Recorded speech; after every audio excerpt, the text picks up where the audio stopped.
డాడియస్ మెకల్లం ఇతన్నేమే. అంటే జీవితంలో మనందరికీ కళలు ఉంటాయండి, కోరికలు ఉంటాయి, బట్ అన్ని నిజం అవ్వవుగా. ఇప్పుడు నాకు విమానం నడపాలని ఉంది, అయిద్దా? అవ్వదు.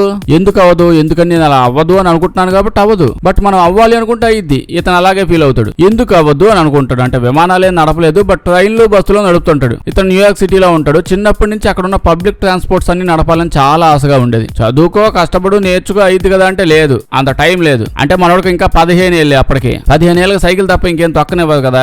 దాంతో ఏం చేశాడు, ఇంట్రెస్ట్ అలాగే ఎక్కువ అయిపోతుంది. సో 15 ఏళ్ళప్పటి నుంచే ఆ మెట్రోలో గానీ, బస్సులు గానీ, ఇప్పుడు ట్రాన్స్పోర్ట్ చేసే వాళ్ళంతా, పని చేసే వాళ్ళు ఉంటారు కదా, డ్రైవ్ చేసే వాళ్ళు, వాళ్ళతో ఫ్రెండ్షిప్ చేయడం, వాళ్ళకి అవి ఇవి తెచ్చివ్వడం, వాళ్ళతోనే ఉండటం, వాళ్ళతోనే మాట్లాడడం, కూర్చోవడం, ఇవి చేస్తూ వాళ్ళు ఎట్ట నడుపుతారు, ఎలా ముందుకు తీసుకెళ్తారు, అసలు ఎట్ట పని చేసేది, ఇవన్నీ నేర్చుకుంటూ వచ్చాడు. నెలలు అక్కడే ఉండి అలాగే నేర్చుకుంటూ ఉండేవాడు. చాలా నెలలు చూశాడు. కొన్ని నెలలు అయ్యాక మనోడు నెమ్మదిగా ఎవరికి తెలియకుండా ఆ పక్కనే వీడికి సెట్ అయ్యే డ్రెస్ ఉంటే వేసేసుకోవడం, ఆ డ్రైవింగ్ కి సంబంధించిన బ్యాచ్ లో పెట్టేసుకోవడం. బస్సు రెడీగా ఉంది, డ్రైవర్ ఆ పక్కన టాయిలెట్ కి వెళ్ళాడో లేదా ఇంకేదో ఇంకా రావాలేమో. ఇప్పుడు ఖాళీగా ఉంది, డ్రైవర్ వచ్చేదాకా వెయిట్ చేయడం ఎందుకు, నేను లేనైంది, నేను చచ్చిపోయిన అనుకుంటున్నావా, నేను ఉన్నాను అని చెప్పి డైరెక్ట్ గా వస్తాడు, బస్సు ఎక్కుతాడు, బస్సు నడుపుతా ఉంటాడు. పబ్లిక్ ట్రాన్స్పోర్ట్ బస్సులు ఇలా చాలా నడుపుతూ పోయాడు. బస్సుల దగ్గర మొదలు పెట్టి నెమ్మదిగా ట్రైన్ లో స్టేజ్ కి వచ్చేసాడు. అంటే మనోడి గురించి తెలుసు కదా, ఒక దగ్గర ఆలోచన ఆపేస్తే అక్కడే ఆగిపోద్ది, ఇంకా అడ్వాన్స్ అవ్వాలి. సో ట్రైన్ దాకా వెళ్ళిపోయాడు. ట్రైన్ వాళ్ళతో పరిచయం చేసుకున్నాడు. ట్రైన్ లో అవి నేర్చుకోండి, ఇవి నేర్చుకుంటూ అసలు ఎట్ట నేర్చుకున్నాడో కూడా తెలియదు. అసలు ఎట్ట అయింది ఇది. బట్ ఎట్టకేళ్ళకి ట్రైన్ నిజంగా నడవడం మొదలు పెట్టాడు. ఈ దగ్గర ట్రైన్ లైసెన్స్ లేదు, ఎప్పుడు స్కూల్ కి పోలేదు, ట్రైనింగ్ కి పోలేదు, ప్రొఫెషనల్ గా ఏం నేర్చుకోలేదు. కానీ మనోడు నడుపుతూనే ఉంటాడు. లిటరల్లీ ఇతను ఇప్పటిదాకా కనీసం 1000 కంటే ఎక్కువ సార్లు ట్రైన్లు, బస్సులు నడిపుంటాడంట. అంటే చిన్నప్పటి నుంచి ఇప్పటిదాకా లెక్కేసుకుంటే అన్ని టైమ్స్ నడిపాడంట. సో ఆ లెక్కన ఆల్రెడీ ఎన్నో సార్లు అరెస్ట్ అయ్యాడు. అబ్బో లెక్క కూడా లేదు, ఎన్నో. లిటరల్లీ జీవితం అంతా జైల్లోనే ఉన్నట్టున్నాడు. బయటకు వస్తే నడపడం మొదలు పెడతాడు. అంటే 1000 కంటే ఎక్కువ సార్లు నడిపాడు కదా. ప్రతిసారి ఏం పట్టేసుకోలేదండి, దొరికినప్పుడు అలా పట్టుకున్నారు, ఇంకా జైలు వేసారు. అయితే ఇప్పుడు దాకా మనోడు ఇన్ని సార్లు బస్సు, ట్రైన్ నడిపాడని చెప్పాను కదా. బట్ అతని ట్రాక్ రికార్డ్ ఏంటి? హిస్టరీలో ఇతను యాక్సిడెంట్ చేసినట్టు ఒక్క రికార్డు గానీ, ఒక్క కేసు కూడా లేదు. అట్లీస్ట్ ఇతని వల్ల వేరే ట్రైన్లు ఆగిపోవడం, ట్రైన్ సిగ్నల్ క్రాస్ అయిపోవడం, ఏదైనా షెడ్యూల్ అటు ఇటు అవ్వడం, లేదా బస్సులు మిస్ అయిపోవడం, బస్సు యాక్సిడెంట్ అవ్వడం ఏమీ అవ్వలేదు. ఇతనే ఎన్నోసార్లు బ్రోకెన్ సిగ్నల్స్ కరెక్ట్ చేశాడు. అంటే ట్రైన్ లో లిటరలీ చాలా పనులు ఉంటాయి అందులో చేయాలి. జర్నీ అదే డ్రైవ్ చేసేటప్పుడు ఒక ట్రైన్ ఎక్కి సీట్ లో కూర్చొని దమ్మని వెళ్ళిపోవడం కాదు కదా, చాలా పనులు ఉంటాయి. ఒక్కసారి కూడా తన వల్ల ఒక సిగ్నల్ కూడా ఆగలేదంట. ప్రతిసారి ఒకటే. ఇప్పుడు ట్రైనో బస్సు ఆడ పెట్టుంటది, డ్రైవర్ కావాలి, లేట్ అయిందేమో, ఈ లోపు ఇతను ఎక్కేస్తాడు. బాగానే నడుపుతున్నాడు కదా, పొజిషన్ ఏదో పోస్ట్ ఏదో ఇచ్చేయచ్చు కదా. అంటే ఏంది ఇచ్చేది? మాటికి జైలుకి పోయి వచ్చినప్పుడు, క్రిమినల్ రికార్డ్ అలా ఉన్నప్పుడు, కేసులను ఉన్నప్పుడు, గవర్నమెంట్ ఉద్యోగాలు అవి పోవు కదా. సో నేను చెప్పిన ఇతని దెబ్బకి మోస్ట్ ఆఫ్ ది జీవితం జైల్లోనే ఉంటాడు. జైల్లో లేకపోతే ట్రైన్ లో ఉంటాడు. మనమంతా చిన్నప్పుడు ట్రైన్ ఆట ఆడుకునే వాళ్ళం. ఇతను లెజెండ్, పెద్ద కూడా ట్రైన్ ఆట ఆడుకుంటాడు. అయితే friends, Valentine's day week start అవుతుంది. లవర్స్ హడావిడి మొదలవుతుంది. ఇన్స్టాగ్రామ్ ఓపెన్ చేస్తే చాలు కపుల్స్ వీడియోస్ అవి తెగొస్తా ఉంటాయి. అది కాదు, కపుల్స్ వీడియో కంటే ఇప్పుడు ఈ వ్యాలంటైన్స్ డే వీక్ అవ్వడం వల్ల అడ్వర్టైజ్మెంట్లు ఎక్కువ అయిపోతున్నాయి. నీ గర్ల్ ఫ్రెండ్ కి అది కొనివ్వు, నీ గర్ల్ ఫ్రెండ్ కి ఇది కొనివ్వు, ఎక్కువ ఉంటే అది ఇది కొనివ్వు. ఇందులో నాకు అర్థం కాదు ఏంటంటే, గర్ల్ ఫ్రెండ్ అంటారు ఇందా, అంటే బాయ్ ఫ్రెండ్ కి ఏం కొనివ్వదా? ప్రతి యాడోడు అబ్బాయిలనే టార్గెట్ చేస్తారు. ఎందుకని అంటే అంత ఎడ్డిగాళ్ళ ఇల్లు. ఓకే, మన టాపిక్ అది కాదులేండి. ఇప్పుడు మన టాపిక్ వ్యాలంటైన్స్ డే వీక్ కాబట్టి రోమియో జూలియట్ దగ్గరికి వెళ్ళిపోదాం. ఈ రోమియో జూలియట్ చేసినంత ఈ ప్రేమ, లవ్ హిస్టరీ, ఈ లవ్ లో అదే ఈ ప్రేమలో ఒక కొత్త యాంగిల్ ని రోమియో జూలియట్ తీసుకొని వచ్చారు. మీకు ఐడియా ఉండదు ఏంది ఈ యాంగిల్ లో తీసుకొచ్చారా అని చెప్పి. అదొక వైల్డ్ యాంగిల్ లేండి. బేసిక్ గా రోమియో జూలియట్ ఉన్నారు కదా, యాక్చువల్ వాళ్ళు లేదనుకోండి, వాళ్ళ భూమి మీద ఇప్పుడు లేదని కాదు, వాళ్ళు ఎప్పుడూ భూమి మీద లేదు. ఎందుకంటే వాళ్ళు నిజం కాదు, అది మన షేక్స్పియర్ అంకుల్ ఊహాగానాల్లో నుంచి వచ్చిన ఒక గానం అంతే. బేసిక్ రోమియో జూలియట్ కథ తెలుసు కదా, తెలీదా? రోమియో జూలియట్ ఇద్దరు లేత పక్షులు, బాగా లేత, పిందె పండవలేదు, ఇంకా పిందెలాగే ఉంది, అంత లేత. కథ వింటే నిబ్బీస్ కంటే ఇంకా డౌన్ లో ఉన్నారు. వీళ్ళు ప్రేమలో పడ్డారు. అంటే మొహాలు ఏడో చూసుకున్నారు, అంతే లవ్ లో పడిపోయారు. 4 రోజుల్లో లవ్ లో పడిపోయారు. ప్రేమలో బాగా మునిగిపోయి తేలుతూ ఉన్నప్పుడు ఒక రోజు జూలియట్ ఒక పార్టీకి వెళ్ళి ఏదో ఎంజాయ్ చేస్తూ ఉంటే అలా విస్కీ తాగుదా ఉంటే అందులో ఎవడో కూల్ డ్రింక్ కలిపేసాడు. దాంతో ఆవిడ మత్తొచ్చి కొంచెం అలా పడిపోయింది. కదలకుండా పడిపోయిన ఆవిడ చూసి ఆ రోమియో గాడు, ఓరి నాయన, ఓరి దేవుడు, నా జూలియట్ చచ్చిపోయింది, నా జూలియట్ పైకి పోయింది, నేనుందేం చేస్తాను, నేను బతికేం చేస్తాను, చచ్చిపోతా అని చెప్పి లిటరల్లీ వాడు విషం బాటిల్ తీసుకుని తాగి అక్కడికక్కడ చచ్చిపోయాడు. ఈడు చచ్చిపోయాడు పడిపోగానే. దాని తర్వాత ఈవిడ మొత్తం వదిలి కొంచెం పైకి లేచి ఈవిడ వీడిని చూసి, ఓది నాయన, ఓది దేవుడు, నా రోమియో గారు చచ్చిపోయాడు, ఇంకా నేను బతికేం చేస్తాను, ఈ భూమి మీద నేను ఉండదని చెప్పి వాడు వదిలేసిన విషం డబ్బా తీసుకుని ఈవిడ మిగిలిన తాగేసి ఈవిడ కూడా అక్కడ పడి చచ్చిపోయింది. ఇదే ప్రేమ కథ, రోమియో జూలియట్. మొత్తం మీద కథ అయితే అదేనండి. దీన్ని షేక్స్పియర్ అంకులు అతని పోయిటరీ కలిపి కవితలు కలిపి 4 రొమాంటిక్ సాంగ్లు 2 ఐటమ్ సాంగ్లు ఒక క్లైమాక్స్ ఫైట్ ఇచ్చి హైప్ ఇచ్చి కవిత్వాలు అసలు నింపి పడేసి కథ అయితే వదిలేడు. ఇంకా అతను షేక్స్పియర్ అవ్వడం వల్ల అతను ఏం చేసినా పెద్ద ఫేమస్ అయిపోయింది. అతను గెలిగితే చాలు ఏదో గెలిగాడు అని చెప్పి ఫేమస్ చేసేస్తారు. నెమ్మదిగా దాని మీద ప్లేస్ వచ్చాయి, కథలు డ్రామాస్ తెగ నడిచాయి. ప్రతి దేశం కూడా బాగా ఫేమస్ అవడం మొదలైంది. ఎన్నో దేశాల్లో వాళ్ళ స్కూల్స్ లో వాళ్ళ పుస్తకాల్లో ఈ రోమియో జూలియట్ కథని వాళ్ళ సిలబస్ లో యాడ్ చేసేవాళ్ళు. అప్పటి నుంచి జనాలందరూ అది జనాల్లో బాగా ఫేమస్ అయింది కదా. జనాలు ఇంకా లవ్ అంటే చాలు వాళ్ళు రోమియో జూలియట్ లా ఫీల్ అవ్వడం మొదలు పెట్టారు. ఎప్పటికీ చాలా మంది అలాగే ఉన్నారులేండి. అలా రోమియో జూలియట్ నువ్వు రోమియో నేను జూలియట్ అనుకుంటూ ఆ కవిత్వాలు చదవడం ఇట్లాంటివి చాలా నడిచాయి. ఆ టైంలో పెద్ద ఫేమస్ ఈ ప్లేస్ వల్ల. ప్లేస్ అంటే ఇప్పుడు మనకు నాటకాలు వేస్తలా స్టేజ్లు కట్టి నాటకాలు వేసేవాళ్ళు ఒక టైంలో. సేమ్ ఇవే నాటకాలు రోమియో జూలియట్ నాటకాలు. ఇండియాలో కూడా తెలుగులో అన్ని లాంగ్వేజ్ లో రోమియో జూలియట్ నాటకాలు కూడా నడిచేవి. మన దగ్గర సినిమాలు వచ్చాయి, అంతా బానే ఉంది. కానీ అందరూ రోమియో జూలియట్ ని ఒక లవ్ స్టోరీ లాగా చూసేవాళ్ళు. కానీ బాగా డీప్ గా ప్రేమలో పడిపోయిన ప్రేమ జంటలు మాత్రం కొంచెం ఎక్కువగా తీసుకున్నది. ఏంటది రోమియో జూలియట్ ఎందుకు చచ్చిపోయారు, తిన్నదాకా చచ్చిపోయారని చెప్పి మనకి తెలుసు. బట్ లవర్స్ కపుల్స్ అలా తీసుకోవట్లా. ఒకరిని ఒకరు విడిచి ఉండలేక అలా చేశారు. ఇప్పుడు ఈ బాధ ఏంది, వాడు జూలియట్ చచ్చిపోయింది, ఆవిడ వదిలేసి ఈడు ఉండలేడు, డబ్బా మింగేసాడు. ఇప్పుడు ఈవిడ బాధ ఏంది, అమ్మ ఈడు చచ్చిపోయాడు, నేను కూడా డబ్బా మింగేస్తాను మింగేసింది. ఒకరినొకరు వదిలి ఉండలేమేమో అని అనుకుని చచ్చిపోయింది. అదే ప్రేమ అంటే. సో ప్రేమ అంటే ఇదేగా, నువ్వు నేను ప్రేమ, ప్రేమ దేశం ఈ కాన్సెప్ట్ లో పోయి అప్పటి నుంచి హిస్టారియన్స్ చూసుకున్నా లేదా సైకాలజిస్టులు వాళ్ళు చూసుకున్నా వాళ్ళు చెప్పిన ఒక ప్యాటర్న్ అబ్జర్వ్ చేశారు. ప్రేమని వాళ్ళ ప్రేమ జనాలు ఈ విధంగా ఎక్స్ప్రెస్ చేయడం స్టార్ట్ చేశారు. ఏంటి అంటే ప్రేమలో పడి చచ్చిపోవడం అంటే పిచ్చ అదొక గొప్ప విషయంలో ఫీల్ అవడం మొదలు పెట్టారు. లవ్ చేసిన వాళ్ళు వాళ్ళకి వాళ్ళ పార్ట్నర్ దక్కలేదనో లేదా వాళ్ళ పార్ట్నర్ లేదని చెప్పో లేదా చుట్టుపక్కల జనాలు ఒప్పుకోవట్లేదనో లేదా వాళ్ళ లవ్ స్టోరీ గొప్పది కాదని చెప్పి ఏడిపిస్తున్నారనో మన లవ్ ఎంత గొప్పదో చూపించుకోవాలని లేదా సింగిల్ పర్సన్ అయిన వాడి లవ్వో లేదా అమ్మాయి లవ్వో ఎంత గొప్పదో చూపించుకుందామని వీటన్నిటికీ ఇంకా లాస్ట్ ఆప్షన్ ఇంకా చచ్చిపోవడం. ఇలా చచ్చిపోతే ప్రతి ఒక్కరు అబ్బా వీడు ఎంత గొప్ప ప్రేమికుడు, ఈ అమ్మాయి ఎంత పెద్ద ప్రేమికుడు రాలు, వీళ్ళిద్దరు ఎంత గొప్ప జంట, రోమియో జూలియట్ అంటే వీళ్ళు అసలు కథలో రాసిన వాళ్ళు కాదు, ఇలా జనాల చేత అనిపించుకుందామని చచ్చిపోవడం మొదలు పెట్టారు. ఆ టైం నుంచి ఆ ప్లేస్ బాగా డెవలప్ అయ్యి ఫేమస్ అయ్యి వాళ్ళని అలా ఫీల్ అయ్యి మొదలు పెట్టినప్పటి నుంచి ఒక టైం వచ్చే కొద్ది జనాలు గుంపులుగా సావడం మొదలు పెట్టారు. ఒక టైంలో బాగా దారుణంగా ఉండేది. ఇప్పుడంటే చాలా మంది తెలియపోవచ్చు. ఇప్పుడు బ్యాచ్ ఏ నో చెప్తే చచ్చిపోతాదా, కోసుకొని చచ్చిపోతుంటారా అంటే చేతులు కోసుకుంటారా అని చెప్పి అడిగే బ్యాచ్ కూడా చాలా ఉంది. బట్ ఇప్పటికి కూడా ఇదే విధంగా చేసేవాళ్ళు చాలా మంది ఉన్నారు అనుకోండి. సరిగ్గా న్యూస్ లో కవరింగ్ లేదు కానీ ఇప్పటికి చాలా అవుతున్నాయి. అంటే రోమియో జూలియట్ చూసి అంతా చచ్చిపోతాం అనట్లేదు. ఎప్పటి నుంచో ఈ ఎఫెక్ట్ రోమియో జూలియట్ ఎఫెక్ట్ ఎక్కువ పడింది. ప్రేమ ఎఫెక్ట్ కంటే ఈ చచ్చిపోయే ఎఫెక్ట్ ఎక్కువ పడింది. ఆ రోమియో జూలియట్ నిబ్బి తీసుకొచ్చిన ఇంపాక్ట్ అలాంటిది. ఫ్రెండ్స్ ఎలాన్ మస్క్ మనోడు గురించి చెప్పి బాగా గ్యాప్ వచ్చినట్టుంది కదా. అంటే అతను ఎప్పుడు ఏదో ఒకటి చేస్తూనే ఉంటాడు, మనమే చెప్పట్లేదు. కొంతమంది మనుషులు ఉంటారండి, వాళ్ళని చూస్తే వాళ్ళు నిజంగానే వీళ్ళకి ఒక జీవితం సరిపోతా బాబు ఇతను చెయ్యాలనుకున్న పనులన్నీ చూస్తే. ఎలాన్ మస్క్ చూస్తే అనిపిస్తుంది ఇతను 4-5 జీవితాలు ఇచ్చినా ఇతను అనుకున్నవి కంప్లీట్ అవ్వ బాబు అని చెప్పి. అంటే ఇన్ని ఎక్కడి నుంచి చేశారు, ఎప్పుడు చేస్తావు అసలు ఇవన్నీ అని చెప్పి అనిపిస్తుంది. అతనికి ఉన్న మెయిన్ గోల్ అయితే మార్స్ మీద ఇల్లు కట్టాలని చెప్పి ప్రజెంట్ కొత్తగా ఇంకోటి చేయడానికి స్టార్ట్ చేశాడు. చేసేస్తాడు ఆల్రెడీ. ఇవి అసలు ఇప్పుడు అప్పుడే అబ్బా బాబు అనిపించావని ఎప్పుడు పడితే అప్పుడు చేసేస్తుంటాడు. ఇప్పుడు ఇతని దగ్గర ఏమేమి ఉన్నాయి, మన ఎలాన్ మస్క్ దగ్గర స్పేస్ ఎక్స్ ఉంది. స్పేస్ అంతా ఎక్స్ప్లోర్ చేద్దామని చెప్పి స్పేస్ లో కాల్ చేస్తూ ఉంటాడు. దీని తర్వాత ఇంటర్నెట్ కంపెనీ ఉంది. వాళ్ళు మొత్తం వైఫై ఇస్తా, ఇంటర్నెట్ ఇస్తా, ప్రొవైడ్ చేస్తా, అది కూడా గాల్లోనే. స్టార్ లింక్ వైర్లు అవసరం లేదు, స్తంభాలు అవసరం లేదు, ఏం పని లేదు. జస్ట్ ఆ స్టార్ లింక్ డబ్బా తీసుకోండి, వరల్డ్ అంతా వైఫై అట్లా జల్లుతా అంటాడు. దీంతో పాటు వరల్డ్ అంతా కనెక్ట్ చేయడానికి ఎక్స్, ట్విట్టర్ అనేవాళ్ళు కదా ఇప్పుడు ఎక్స్, సోషల్ మీడియాలో కనెక్ట్ అవ్వడానికి. దీంతో పాటు ఒక పెద్ద ఏఐ కంపెనీ కూడా ఉంది, వరల్డ్ లెవెల్లో యూజ్ చేస్తారు. ఇప్పుడు ఇన్ని కంపెనీలు ఉన్నాయి కదా, ఇవన్నీ కలిపేసి ఒకటి ఏమైనా చేస్తే బాగుంటుందని. అంటే వీటితో ఒకటి ఏం చేయొచ్చు అని ఆలోచించి ఇప్పుడు లిటరల్లీ అంటే ఇప్పుడు డేటా సెంటర్స్ ఉంటాయి కదా. డేటా సెంటర్స్ తెలుసా, ఏఐ గానీ సూపర్ కంప్యూటర్స్ గానీ ఇప్పుడు పెద్ద కంపెనీలు ఉన్నాయి. వాళ్ళు డేటా మేనేజ్ చేయడానికి గానీ వీళ్ళ డేటా వాళ్ళ దగ్గర డేటా అంతా మేనేజ్ చేయడం ఇవంతా ఎలా చేస్తారు అనుకుంటున్నారు. డేటా సెంటర్స్ ఉంటాయి, సూపర్ కంప్యూటర్స్ ఉంటాయి, 100,000 ఎకరాల్లో ఉంటాయి, కొండలు కోణంలో కొన్ని చోట్ల యాడాడో పెడుతుంటారు. దాన్ని మేనేజ్ చేయడం మామూలు విషయం కాదు.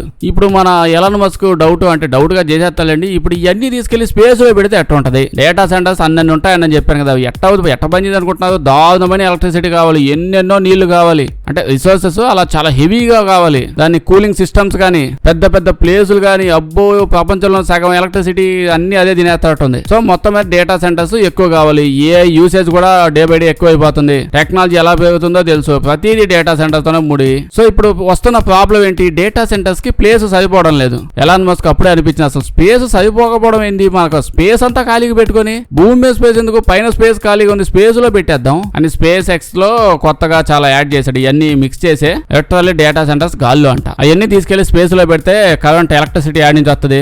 అసలు అక్కడ ప్రాబ్లం ఏముందండి, పక్కనే కదా సూర్యుడు ఉన్నాడు, ఎప్పుడు కావాలంటే అప్పుడు సూర్యుడే తీసుకోండి అయ్యా, ఇన్నేళ్ళ నుంచి ఉన్నాను, కావాల్సిన తీసుకోండి వాడుకోండి అని చెప్పి అంటున్నాడు అతను. ఇంకా లాగతా స్పేస్లు ఉంటే ఏముంది, కరెంట్ కట్ అవడం కరెంట్ పోవడం ప్రాబ్లమ్సే లేవు. 24 గంటలు ఉంటది. మనుషుల వల్ల కొత్త ప్రాబ్లమ్స్ ఏవి రావు. స్పేస్ ఖాళీగా ఉంటది. లిటరల్లీ ఎలాన్ మస్క్ ముందు 1-2 పంపిద్దాం, చెక్ చేద్దాం, ఇలాంటి ఎక్కువ ప్లాన్లు ఏం పెట్టుకోలేదు. ఎందుకంటే టైం లేదు, ఏది అయిపోతుంది కదా, ఇంకా చాలా చెయ్యాలి అసలే అతను. దీనికి ఒక్కొక్కదానికి ఇంత స్లోగా చెప్తే ఎప్పటికైద్ది? ఒక్క గుద్దు లక్షల్లో శాటిలైట్స్. లిటరల్లీ చెప్పాలంటే ఆయన చెప్పింది అయితే 10 లక్షల శాటిలైట్ ఒకేసారి పంపించేసి స్పేస్ అంతా డేటా సెంటర్ తో నింపేద్దామని ఫిక్స్ అయిపోయాడు. సోలార్ పవర్ ఫుల్ గా లాగేద్దాం అని ఉన్నాడు. ఇంకా 2-3 ఏళ్ళలో గుద్దేద్దాం, లేట్ అవుద్ది అని చెప్పి రెడీగా ఉన్నాడులేండి. అతను చెప్తుంది అదే, భూమి మీద అయితే ఇంకా ఉండే కొద్దీ దాని రేట్ ఎక్కువ అవుద్ది, స్పేస్ లో అయితేనే కాస్ట్ తక్కువ అవుద్దని. ఏముంది ఇదే నిజమైతే ఉండే కొద్దీ ఇంకా అందరూ మళ్ళీ ఎలాన్ మస్క్ దగ్గర వస్తారు, నాకు ఒక స్పేస్ లో ఆ మూల కావాలి ఈ మూల కావాలని. ఏముంటుంది చెప్పింది నిజమే కదా. ఎలాన్ మస్క్ నిజంగానే ఒక్క జీవితం అయితే అస్సలు సరిపోదండి, ఇంకో 4-5 కావాలి, అవి కూడా కంప్లీట్ గా సరిపోవేమో.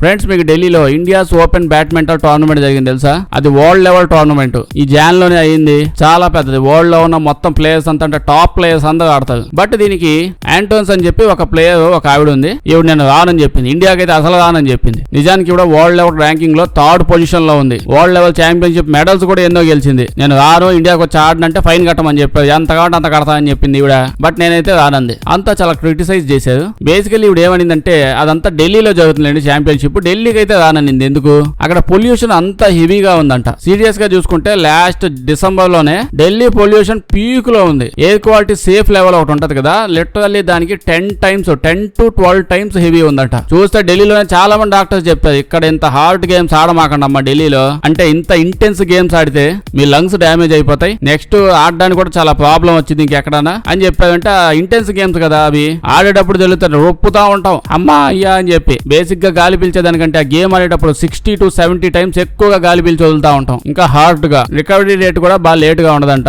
సో ఢిల్లీ పొల్యూషన్ అలా ఉందని, ఎంత ఫైన్ వేస్తే అంత వేసేయండి, నేను కట్టేసి వెళ్ళిపోతాను అని చెప్పింది. ఓ $5,000 అంటే 4.5 లక్షలతో పడింది. అంత వేశారు, ఓకే చెప్పింది, వెళ్ళిపోయింది. సో దీని గురించి ఏముంటుంది, ఆవిడకి బాగా పొగడంటారా.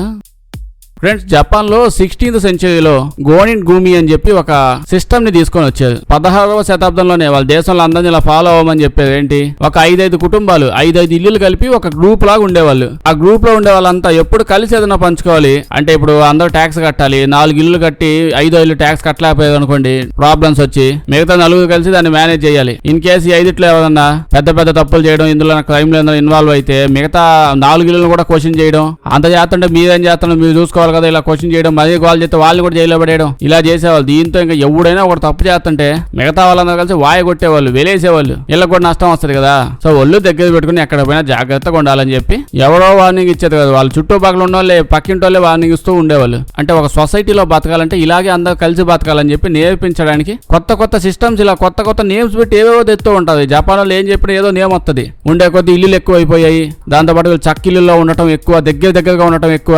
అంతే, అప్పటి నుంచి ఒక్క తప్పు చేస్తే అందరికి డొల్లబడేది. ఓ పక్క చక్కిళ్ళు, ఎవడన్నా ఒక ఇంట్లో గాలి ఎక్కువ అయితే అందరిలో తెలుస్తా ఉండేది. ఒక ఇంటికి మంట పుడితే ఊరంతా కాలిపోద్ది. ఇవన్నీ దేనికి లీడ్ చేసాయి? సివిక్ సెన్స్ అనే ఒక పాయింట్ బాగా లీడ్ చేసాయి. అప్పుడు ఎప్పుడో ఏదో చేస్తే ఇప్పుడేందా సివిక్ సెన్స్, ఆ సెన్స్, ఈ సెన్స్ అంటున్నావంటే దీని రిజల్ట్ ప్రపంచం అంతా ఎన్నో సార్లు చూసింది. కాబట్టి కొత్త FIFA world cup, football world cup అయింది కదా, ఆ గేమ్స్ అయిపోయిన తర్వాత ఇంకా ప్రతి దేశం వాళ్ళకి వాళ్ళ డ్రెస్సింగ్ రూమ్స్ అనేవి సపరేట్ గా ఉంటాయి. జపాన్ వాళ్ళ డ్రెస్సింగ్ రూమ్ లో ఉన్నారు. గేమ్ ఇంకా వాళ్ళది కంప్లీట్ అయిపోయి వెళ్ళిపోయేటప్పుడు ఆ డ్రెస్సింగ్ రూమ్ అంతా వాళ్ళే క్లీన్ చేసి వాళ్ళకి ఇచ్చిన టవల్స్ అవి నీట్ గా మడత పెట్టి శుభ్రం చేసి సర్దు పెట్టి థ్యాంక్ యూ నోట్ పెట్టి అప్పుడు వెళ్ళేది. వాళ్ళు చేసింది ఎవరు? ఆ ప్లేయర్స్, వాళ్ళ దేశంలో ఉండే మోస్ట్ పాపులర్ ప్లేయర్స్ వాళ్ళే క్లీన్ చేసి వెళ్ళేది. ఎన్నోసార్లు పెద్ద గేమ్స్ అయినప్పుడు ఇది అబ్జర్వ్ చేశారు. ప్లేయర్సే కాదు, జపాన్ లో ఉండే జనాలు కూడా గేమ్ చూడడానికి రకరకాల దేశాలకు వెళ్తారు కదా. జపాన్ లో జనాలు కూడా గేమ్ కంప్లీట్ అయిపోయాక వాళ్ళ ఆడియన్స్ లో కూర్చో ఉంటారు కదా, వాళ్ళు వేసిన చెత్త గానీ చుట్టుపక్కల చెత్త గానీ దాన్ని క్లీన్ చేసేసి డస్ట్బిన్ లో శుభ్రంగా సైడ్ కు పడేసి అప్పుడు వెళ్ళేవాళ్ళు. అప్పటి నుంచి వాళ్ళు ఫాలో అవుతూ వచ్చింది. యాక్చువల్లీ 1945 నుంచి దీన్ని ఎక్కువగా తీసుకొచ్చారు. ఏంటి, ఇప్పటికి కూడా ఫాలో అవుతారు. స్కూల్లో చిన్న పిల్లలు కూడా వాళ్ళు కూర్చునే బెంచీలు, కుర్చీలు, ఫ్లోర్ గానీ, టాయిలెట్స్ గానీ అన్ని వాళ్ళే క్లీన్ చేస్తుంటారు. అంటే దానికంటే సపరేట్ గా ఒక డే ఉంటది, దానికి అది నేర్పిస్తారు, ఇలా క్లీన్ చేయాలి, మీరు ఎక్కడ పోయినా ఎలా ఉండాలి అది అని. మేవాకు అని చెప్పి వాళ్ళు ఒక కల్చర్ ని ఫాలో అవుతుంటారు. ఏంటది, పక్కన వాళ్ళని డిస్టర్బ్ చేయకూడదు. ఇలా ఎన్నో నేర్పిస్తారు. అంటే ఇప్పుడు ఏంటి, బయటికి వెళ్ళినప్పుడు లేదా ట్రాన్స్పోర్ట్ లో జనాలు అందరూ ఎక్కువగా ఉన్నప్పుడు పక్కన వాళ్ళు డిస్టర్బ్ చేయలాగా ఏం చేయకూడదు. ఇప్పుడు చూస్తే ఫోన్లు పెద్ద సౌండ్లు పెడుతుంటారు, ట్రైన్లో అయినా బస్సులైనా ఎక్కడైనా అసలు సంబంధమే ఉండదు. చాలా పెద్ద సౌండ్, కొంచెం తక్కువ సౌండ్ తో కూడా వినొచ్చు. అయినా అసలు ఎందుకు అంత పెద్ద సౌండ్ తెలియదు. జపాన్ లో ఆల్మోస్ట్ అలా ఎక్కడా కనిపించదు. ఎందుకంటే వాళ్ళ గవర్నమెంట్ ఇన్వాల్వ్ అయ్యి అది ఒక కల్చర్ లాగా తీసుకొచ్చి మొదటి నుంచి అలవాటు చేసుకుంటూ వచ్చింది. ఇప్పుడు వాళ్ళు గొప్ప ఇంకొక గొప్ప కాదు ఆ రకంగా అనట్లేదు. ఫస్ట్ నుంచి వాళ్ళ కల్చర్ ఇలా డెవలప్ అయ్యేలా చేశారు. అది చాలా గొప్ప విషయం. మీరేమంటారు?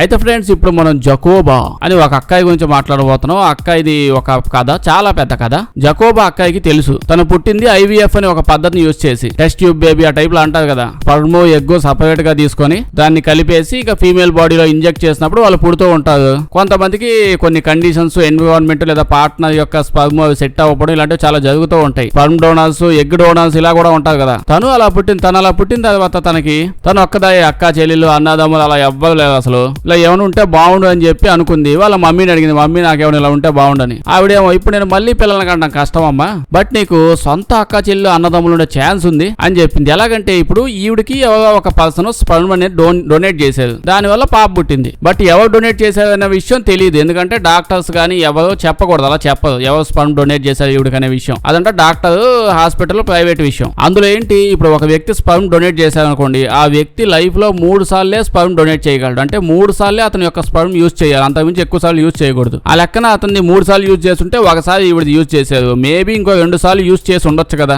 ఈవిడికి ఇప్పుడు స్పర్మ్ ఇచ్చిన వ్యక్తి అంటే అతను ఎవరు అవుతారు, జకోబా అక్కాయి వాళ్ళ డాడీ అవుతాడు అతను. బట్ అతను ఎవరికి తెలియదు. ఆ డాడీ ఇంకొక ఇద్దరు కూడా ఇచ్చి ఉండొచ్చు కదా. అంటే అక్కయ్యకి అప్పుడు ఇంకొక అన్నదమ్ముడు, అక్క చెల్లె ఇంకొక ఇద్దరు ఉండే ఛాన్స్ ఉంది కదా, అట్లీస్ట్ ఒకరైనా ఉండే ఛాన్స్ ఉంది కదా. సో ఆవిడ ఇప్పుడు ఏం చేసింది, DNA టెస్ట్ చేయడం, శాంపిల్స్ పంపించడం అలా చేస్తారంట. అంటే DNA టెస్ట్ చేయమని, సేమ్ DNA ఉన్న వాళ్ళు ఎవరైనా ఉన్నారా, నాకు హాఫ్ బ్రదర్స్ హాఫ్ సిస్టర్స్ అలా ఉన్నారా, ఇలా ఎంతమంది ఉండే ఛాన్స్ ఉంది చెక్ చేయండి అని చెప్పి చెక్ చేస్తే ఈవిడికి లిటరల్లీ 7 హాఫ్ సిబ్లింగ్స్ ఉన్నారంట. హాఫ్ సిబ్లింగ్స్ అంటే ఈ అమ్మాయి యొక్క ఓన్ మమ్మీకి లేదా ఓన్ డాడీకి పుట్టిన పిల్లలు 7 ఉన్నారంట. అలా ఇప్పుడు షాక్ అయిపోయింది. అదేంటి మమ్మీ, నువ్వు చెప్పినట్టు 3కే డొనేట్ చేయగలవు కదా, 7 యాడ్ నుంచి వచ్చారు అని చెప్పి వాళ్ళ మమ్మీకి ఇప్పుడు ఇది చేసే ప్రాసెస్. హాస్పిటల్కి వెళ్ళి ఆ డోనర్ చేసిన అదే ఈవిడికి చేయించిన డాక్టర్ దగ్గరికి వెళ్ళి, డాక్టర్ ఏంది ఇదే అంటే, ఈడు అది ఎప్పుడో చేసావమ్మా, ఎన్నో ఏళ్ళు అయిపోయింది, ఆ డాక్యుమెంట్స్ అవి పోయి ఆ డోనర్ అవడం మాకు తెలిసినా చెప్పకూడదు అది అని చెప్పి కాల్ చేసి ఆవిడ పంపించేశాడు. ఇప్పటికి ఈ అమ్మాయికి ఇంకా తేడాగా కనుక్కుందాం అని చెప్పి అనుకుంది. ముందైతే ఈవిడ ఆ 7 పోగేసింది. 7 పోగేసి డీప్ గా రీసెర్చ్ చేసింది. అంటే మేబీ అతనికి ఇలా డొనేట్ చేయకపోయినా ఇంకో రకంగా పిల్లలు పుట్టే ఛాన్స్ ఉంది కదా. వాళ్ళు అనుకుంటా కాదు, వాళ్ళందరూ ఇలాగ పుట్టిన వాళ్ళు అంటే IVF లోనే ఎట్టయిద్దని చెప్పి వాళ్ళు 7 కలిసి ఇంకా రీసెర్చ్ చేస్తే అప్పుడు తెలిసింది 7కి స్పర్మ్ డొనేట్ చేసింది ఎవరో కాదు, ఆ డోనర్ డాక్టర్ గుండుగాడే. ఆ డాక్టర్ గడు ఎవరికి చెప్పకుండా ఈడు స్పర్మే డొనేట్ చేసినట్టు చేసి వాళ్ళ పేషెంట్లందరూ పిల్లలు కానీ ఇలా చేస్తున్నాడు. పేషెంట్ వస్తే చాలు, మంచి డోనర్ దొరికాయండి, మంచి స్పర్మ్ ఉంది మీకు ఇస్తున్నాం అంతే అని వీడిది అందరికి పంచుకుంటా పోయాడు. దీని తర్వాత వీళ్ళు ఏం చేశారు, ఇంకా టెస్టులు కండక్ట్ చేశారు వేరే ప్లేసుల్లో, ఇంకొంచెం డిస్టెన్స్ లో అలా DNA టెస్టులు చేస్తూ పోయారు. దాని తర్వాత ఇంకా టీవీ ఛానల్స్ లో పోయి ఇదిగో ఇది ఎట్ట చేశాడు, ఓడకొక్కటి ఏదేదో చేశాడని టెస్టులు చేస్తుంటే తెలుస్తుంది అక్కకి 7 అన్నదమ్ములు అక్క చెల్లు ఉన్నారని తెలిసింది కదా. 7 14 అయింది, 14 34 అయింది, 34 54 అయింది. అసలు ఆగట్లా, మొత్తం అంతా ఈడి పిల్లలే. డాక్టర్ గారు వచ్చిన వాళ్ళందరికీ కూడా స్పర్మ్ వేసి పిల్లలు పుట్టిస్తా ఉన్నాడు. అలా కౌంట్ చేసుకుంటా పోతే 54 కాస్త 74 84 94 వెళ్ళిపోయింది. అది జస్ట్ తెలిసిన కౌంట్ అంతే. ఈడి పిల్లలే. ఇంకా అందరికి ఒళ్ళు మండిపోయి కోర్టుకు వెళ్ళిపోయారు. కోర్టుకు వెళ్ళే విషయం తెలియగానే జడ్జి కోపం వచ్చేసి, ఎంత పని చేసావా నువ్వు, ఇప్పటికిప్పుడు $500 ఫైన్ కట్టి బయటకు వెళ్ళిపోన్నది. జనాలు షాకు. అంతే జనాలు ఏంది వాడి మన డాక్టర్ గారి పిల్లలంతా షాకు. $500 ఏం జడ్జి, కాంప్లెక్స్ నువ్వు కూడా ఈడిగా పుట్టావే ఏంది, $500 ఏంటంటే అప్పుడు తెలిసింది ఒక డాక్టర్ ఇలా చెయ్యకూడదు అని లా ఏం లేదంట అప్పుడు దాకా. దాని మీద ఎటువంటి రూల్స్ అండ్ రెగ్యులేషన్స్ అలాంటివి ఏమీ లేవు. డాక్టర్ పేషెంట్ గిట్ట చేయకూడదని ఎటువంటి లా లేదు. అందరికి ఒళ్ళు మండిపోయి ఇంకా కాల్ చేసేటప్పటికి ఓకే చూడు డాక్టర్, ఇలాంటి నువ్వు డాక్టర్ అని డాక్టర్ లైసెన్స్ క్యాన్సిల్ చేసేస్తాను. అబ్బాయి నువ్వు బాధపడమాక, జైల్లో నేను ఏం లేదు, అట్టంటే లా ఏం లేదు కదా, హ్యాపీగా వెళ్ళిపో, $500 మాత్రం నువ్వు కట్టాలంటే కట్టాలి అని చెప్పి పంపించేసింది. అంతే. తర్వాత ఏం అవ్వలేదు వాడికి. బాగా కాల్ చేస్తే దాని తర్వాత ఈ ఇన్సిడెంట్ అయిన తర్వాత నుంచి ఇట్లాంటి లా తీసుకొచ్చేది. అంటే ఎవడు పెడితే వాడు ఇలా చేయకూడదు, స్ట్రిక్ట్ రూల్స్ అండ్ రెస్ట్రిక్షన్స్ అన్ని తెచ్చేది. కట్ చేస్తే ఇంకొన్ని ఏళ్ళకి నెట్ఫ్లిక్స్ వాడు ఎట్టాగి ఇంత జరిగినట్టు ఎగురుకుంటా వస్తాడుగా, డాక్యుమెంట్ నేను చేస్తాను ఇంకెవరికి ఒప్పుకోమని చెప్పి వాడు వచ్చాడు, డాక్యుమెంట్ తీసాడు. ఇప్పుడు ఆ డాక్టర్ గడు ఏం చేస్తాడు అనుకుంటున్నారు, ఏం చేశాడు ఆ డాక్టర్ గడు ఇప్పటికి అన్ని 100 మంది పిల్లల్ని పుట్టించాడు. మీరేమంటారు? నచ్చుంటే లైక్ చేయడం మర్చిపోకండి. ఇలాంటి వీడియోస్ ఇంకా కావాలంటే మా ఛానల్ చెక్ చేసి చూడండి, అలాగే సబ్స్క్రైబ్ చేసేయండి.